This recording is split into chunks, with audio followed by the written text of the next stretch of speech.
એક મહત્વના સમાચારની વાત કરીએ તો વડોદરાની એમએસ યુનિવર્સિટી ફરી એકવાર વિવાદમાં આવી છે।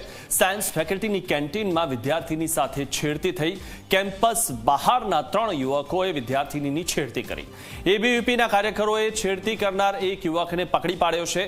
અન્ય 2 યુવકો ઘટના સ્થળેથી ફરાર થઈ ગયા છે। ડીન દ્વારા પોલીસની સી ટીમને બોલાવવાની ફરજ પડી છે। એમએસ યુનિવર્સિટીમાં ભણતા જે વિદ્યાર્થીઓ છે તેમના માટે અને ખાસ કરીને જે વિદ્યાર્થીનીઓ ભણે છે તેમના માટે એમએસ યુનિવર્સિટી હવે સુરક્ષિત નથી રહી તે આ ઘટના પરથી કહી શકાય। કારણ કે બહારથી આવેલા 3 યુવકોને અંદર એન્ટ્રી કેવી રીતે મળી, કારણ કે તેમના આઈ કાર્ડ વગર એન્ટ્રી નથી આપવામાં આવતી, તો અંદર એન્ટ્રી કેવી રીતે મળી તે સૌથી મોટો સવાલ છે।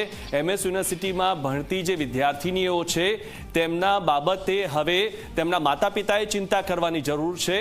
તો મહત્વની વાત એ છે કે 3 યુવકો હતા, 2 યુવકો ઘટના સ્થળે ભાગી ગયા, 1 યુવક પકડાઈ ગયો છે। એમએસ યુનિવર્સિટી ફરી એકવાર વિવાદમાં આવી છે।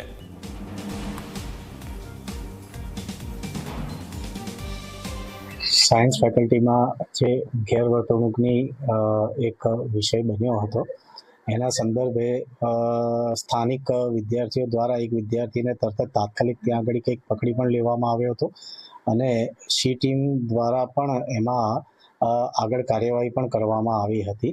એને ધ્યાનમાં રાખી અત્યારે હાલ જે સિક્યુરિટી એજન્સીઓ છે એમને વધારેમાં વધારે કડક રીતે સર્વેલન્સ વિજિલન્સ કરવામાં આવે, બરાબર, એની સૂચના આપવામાં આવી તો છે જ।